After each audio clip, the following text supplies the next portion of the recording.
Hola, ¿qué tal? Ya estamos aquí de nuevo en un nuevo programa. ¿Cómo estás? Muy bien, ¿qué tal estás? Muy bien, fenomenal. ¿Lista para un nuevo programa? Lista. Estupendo, fenomenal. Pues yo pensaba que podríamos hablar sobre Franco. Vale. Francisco Franco. Buena idea. Vagamonde. Yo creo que es una figura bastante interesante de Sí, hablar. porque fíjate, 40 años en el poder. Sí, desde el 36 hasta 1975. Él nació en Ferrol, en Galicia, en 1982 y murió en noviembre del 75, de 1975. Es una figura muy, muy controvertida en España porque tiene las dos vertientes. Hay gente que lo quiere mucho y hay gente que lo odia. Sí. Y bueno, lo que es innegable es que fue una persona que marcó un antes y un después en la historia de España. Sí. Cuando nace Francisco Franco, España todavía es un imperio.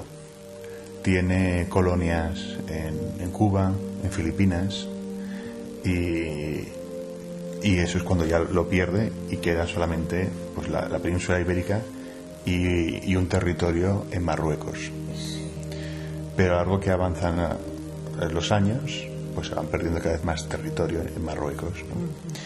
Y él lo que le encanta es ser almirante, o sea, bueno, lo que es el mar, y aspira a ser almirante. Lo que pasa es que no le dejan entrar en la academia naval. No lo sabía esto. No. Entonces puede entrar, pero en el ejército de tierra. Entonces él se traslada a la Academia Militar en Zaragoza, entra incluso antes de la edad que se le permite.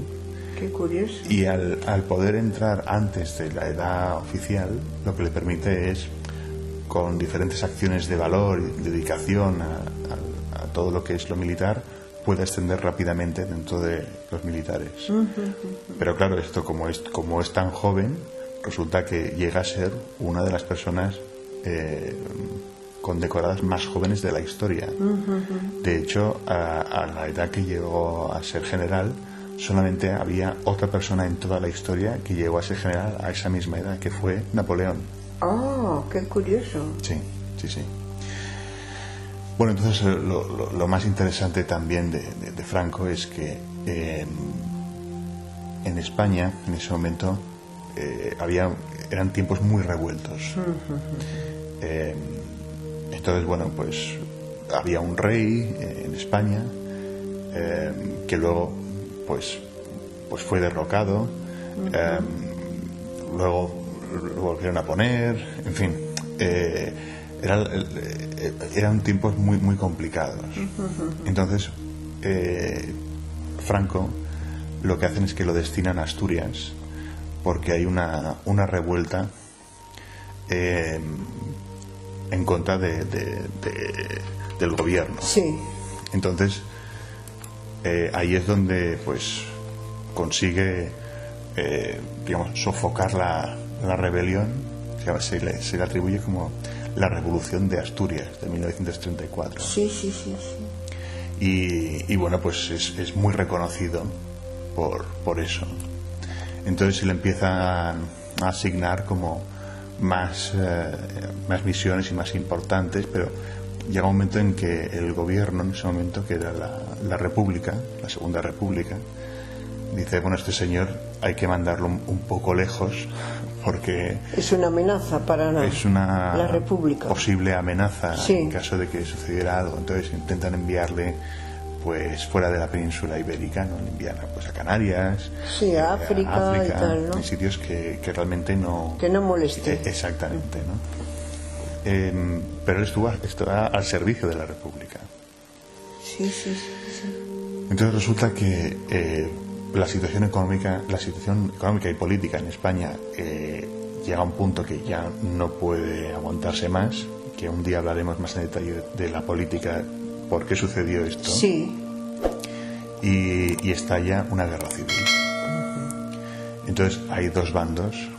Un bando que se declaran a sí mismos como el gobierno constitucional, sí, que es la Segunda República, y que llama al otro bando los rebeldes, o los fascistas o los alzados, y el otro bando que se declara pues el bando de la derecha, de la derecha. Sí, el alzamiento militar que era totalmente necesario, ¿no? Contra los rojos, que era el otro bando. Sí. Dijéramos, era azules contra rojos. Azules contra los rojos, exactamente. Y claro, dependiendo de las fuentes que uno lea, pues ya se ve un poco dónde, qué postura defienden. Claro. Bien. Entonces el alzamiento militar lo que intenta es en un día cambiar todo el gobierno de España y en todas las provincias españolas para cambiar de un bando a otro. Lo que pasa es que no tiene éxito en todos los ayuntamientos y provincias, y solamente hay un trozo que podríamos decir que es la zona central de España, en el que se convierten en azules, que digamos están de acuerdo con Franco, excepto Madrid.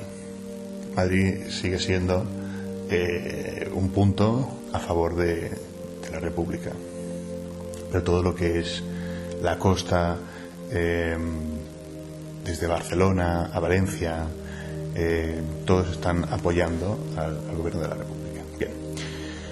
Entonces resulta que la persona encargada de todo esto era un general que se llamaba el general Sanjurjo, que era un militar que estaba exiliado en Portugal.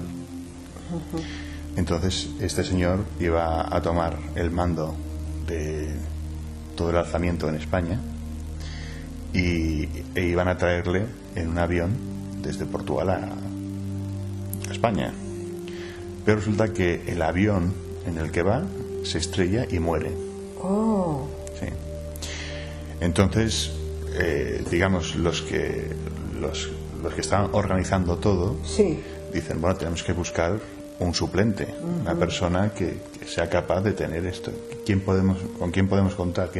Pues dijeron, pues vamos a contar con este señor Franco, porque, bueno, pues tiene mucha experiencia militar, sabe mucho y además cuenta con el respaldo de los militares. Sí. Entonces, Franco estaba destinado en África y aprovechan los gobiernos de Alemania e Italia para apoyar a Franco. Sí. Entonces, en ese momento resulta que Mussolini es quien está en Italia y Adolf Hitler es quien está en Alemania. Entonces también ellos, en 1936, que fue cuando estalla la guerra civil española en julio, ambos gobiernos, el alemán y el italiano, ven como una muy buena oportunidad para apoyar a Franco económicamente, militarmente y con todo lo que haga falta, para luego tener un gobierno amigo. Y claro, si consiguen tener un gobierno amigo, también les ayudará en sus países a nivel político. Entonces, bueno, lo primero que hacen los alemanes es enviar una legión, lo que se llamaba la Legión Cóndor, que eran muchos aviones de bombardeo, y bombardearon por primera vez una ciudad. Era la primera vez en la historia que se bombardeaba una ciudad. Hasta entonces nunca se había hecho. Entonces fueron a civiles y fue la ciudad de Guernica. Sí. Entonces era la primera vez, como digo, que esto sucedía. Murieron más de 200 personas, y esto quedó luego retratado en el famoso cuadro que pintó Pablo Picasso del Guernica, que era pues esto, la representación de el bombardeo sobre la ciudad. Sí. Gracias a Hitler también Franco pudo ir en avión desde África hasta la península ibérica. Sí. Y constituyó una junta militar en Salamanca.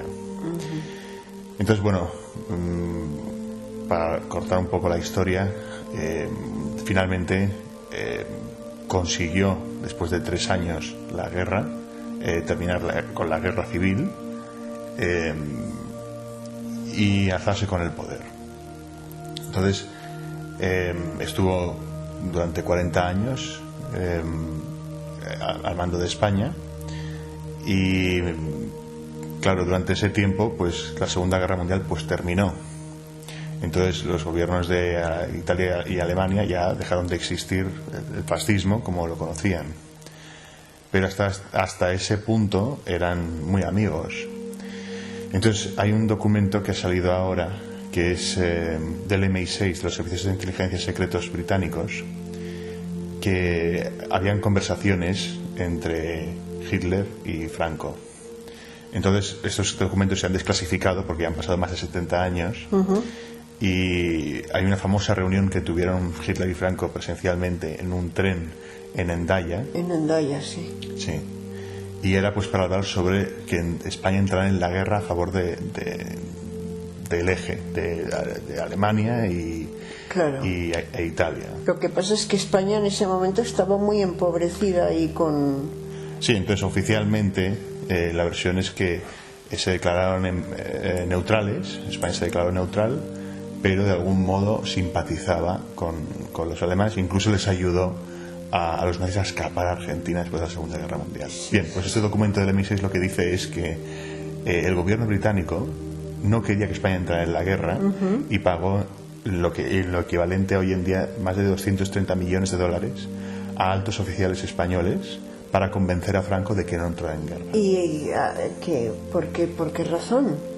Porque si hubiera entrado en guerra hubiera afectado sobre todo a la parte de la península ibérica abajo del todo, en lo que es Gibraltar, sí, porque es la entrada al Mediterráneo, entrada y salida. Entonces eso actualmente era importante para los ingleses. Sí, es una zona inglesa.